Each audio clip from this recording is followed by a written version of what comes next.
भक्तों, ओम नमः शिवाय, श्री शिवाय नमस्तुभ्यम, जय श्री महाकाल। जी हाँ भक्तों, आप सबको भी पता होगा कि 24 दिसंबर को साल का आखिरी प्रदोष आ गया है। जी हाँ भक्तों, साल का आखिरी प्रदोष, जो कि प्रदोष व्रत बहुत ही बड़ा महापर्व है हिंदू धर्म के लिए, सनातन धर्म के लिए। पूज्य गुरुदेव कहते हैं कि जितना महत्व महाशिवरात्रि के दिन का होता है, जितना महत्व सोमवार की अष्टमी के दिन का होता है, उतना ही महत्व प्रदोष के दिन का भी होता है। बहुत सारे लोग व्रत रहते हैं प्रदोष के दिन, और पूज्य गुरुदेव कहते हैं कि जो कोई भी व्यक्ति, चाहे वो महिला हो या पुरुष, प्रदोष के दिन अपनी मनोकामना मांगती हैं, उपाय करती हैं, तो बाबा भोलेनाथ अत्यंत जल्दी प्रसन्न होते हैं। तो ऐसा कौन सा उपाय है कि आपकी जो भी मनोकामना पूरी नहीं हो रही है, ये उपाय करके हो जाए? आज मैं आपको इस वीडियो के माध्यम से 2 से 3 उपाय बताने वाला हूँ। ध्यान से उपाय सुनिएगा, अच्छे से करिएगा। पूज्य गुरुदेव की कथा सुन के और बहुत अच्छे समझाने का प्रयास करूंगा। अगर आपने उपाय कर लिया तो पूज्य गुरुदेव बताते हैं कि प्रदोष के दिन अगर आपने उपाय किया तो आपकी जो भी मनोकामना है, जो कि वर्षों से पूरी हो ही नहीं रही है, मात्र ये उपाय करने से ही हो जाएगी। आज की इस वीडियो में मैं आपको सारे उपाय बताने वाला हूं। अगर आपके घर में धन संपदा की दिक्कत है उसके लिए, अगर आपके घर में कोई व्यक्ति बीमार है कंटिन्यू उसके लिए, और जो भी आपकी मनोकामना है पूरी मनोकामना आपकी मैं बताने वाला हूं। तो चलिए हम चलते हैं उपाय की ओर। लेकिन उससे पहले चैनल पर पहली बार आए हैं, आवाज मेरी पहली बार सुन रहे हैं, तो वीडियो को कर दें लाइक और चैनल को कर लें सब्सक्राइब, ताकि पूज्य पंडित प्रदीप जी मिश्रा के रोज नए नए उपाय सबसे पहले आपको प्राप्त हो सके। तो देखिए, जो हमारा पहला उपाय है उसके बारे में हम बात करते हैं। फिर उसके बाद मैं आपको एक ऐसा उपाय बताने वाला हूं जो कि आपको मात्र 3 उंगली से करना है। आपको करना क्या है, आपको लेना है सबसे पहला जो हमारा उपाय है, उसमें आपको चाहिए 1 धतूरा, और आपको क्या चाहिए, बेल पत्र के 7 कांटे। क्या क्या चाहिए, ध्यान से सुनिएगा, ध्यान से समझिएगा, बहुत ही सरल सा उपाय है। आपको क्या चाहिए, धतूरा। देखिए, जब आप धतूरा लेंगे तब आपको ध्यान रखना है कि धतूरा कहीं से भी खंडित नहीं होना चाहिए, ठीक ना। भले छोटा हो या बड़ा, उससे आपको फर्क नहीं पड़ता, लेकिन वो कहीं से खंडित नहीं होना चाहिए, इस चीज का भी आपको ध्यान रखना है। आपने धतूरा ले लिया, उसके साथ आपको चाहिए बेल पत्र के 7 कांटे। कितने कांटे चाहिए, 7। देखिए, आपको बेल पत्र नहीं लेना है, बेल पत्र के 7 आपको कांटे चाहिए। अब ये दोनों चीज आपने ले लिया और पहुंच गए कहाँ, शिव मंदिर। प्रदोष काल में, मतलब शाम के समय जाना है। प्रदोष काल का मतलब क्या है, जब दिन ढल रहा हो, रात आने वाली हो, उसी को बोलते हैं हम लोग प्रदोष काल। प्रदोष काल में आप शिव मंदिर पहुंच गए।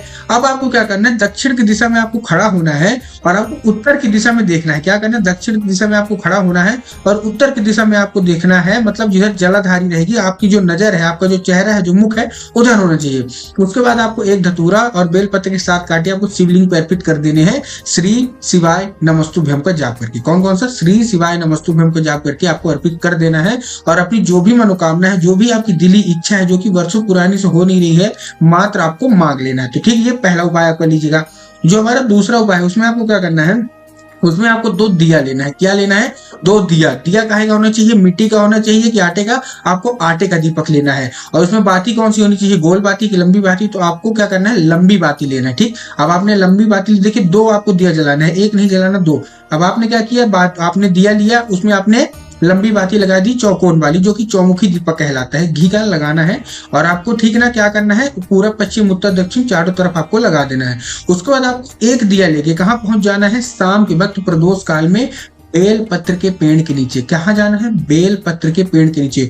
पूज्य गुरुदेव कहते हैं कि बेल पत्र में स्वयं माता पार्वती का वास होता है। किसका वास होता है, स्वयं माता पार्वती का वास होता है। तो आपको क्या करना है, सीधे और सीधे पहुंच जाना है कहाँ, आपको बेल पत्र के जो वृक्ष है उसके नीचे आपको पहुंच जाना है। सबसे पहले पहुंचने के बाद आपको परिक्रमा करनी है। क्या करनी है, सबसे पहले आपको परिक्रमा करनी है 3 बार। जब आप परिक्रमा करेंगे तो परिक्रमा करते करते करते करते अपनी जो भी मन में मनोकामना होगी वो आपको मांग लेनी है। ठीक, मांगने के बाद आपको वो दिया है, वो जो बेलपत्र की पेड़ की जो जड़ है, वहां आपको लगा देना है। क्या करना है, लगा देना है। उसके बाद चुपचाप अपने घर चले आइएगा। ठीक, उसके बाद जो हमारा दूसरा दीपक है, उससे आपको क्या करना है, जो हमारा दूसरा दीपक है उसको अपने घर की जो चौखट है, जहां आपका जो घर का दरवाजा है, जैसे बाहर है, वहां आपको लगा देना है। पूज्य गुरुदेव कहते हैं कि ऐसा करने वाला व्यक्ति, चाहे वो पुरुष हो चाहे महिला, ऐसा लगा देता है अपने घर की चौखट के बाहर 1 दिया, चौमुखी दीपक, घी का चौमुखी दीपक लगाना है और आटे का होना चाहिए। ठीक, उसके घर में कोई भी नकारात्मक शक्ति, नकारात्मक ऊर्जा कभी भी अंदर आती ही नहीं है,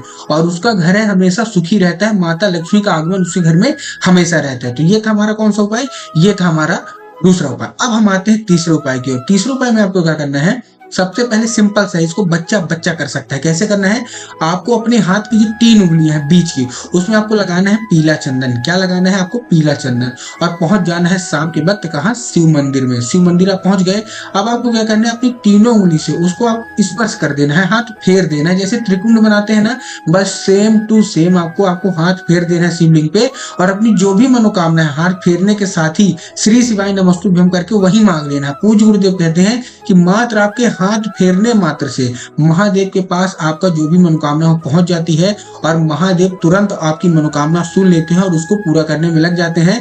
और मात्र 2 से 3 दिन के अंदर आपकी जो भी दिली इच्छा होगी, जो भी मनोकामना होगी, महादेव पूरी कर ही कर देते हैं। तो उम्मीद करता हूँ आज मैंने आपको 3 उपाय बताएं वो समझ में आ गया होगा। कमेंट बॉक्स में हर हर महादेव अवश्य रूप से लिख दें।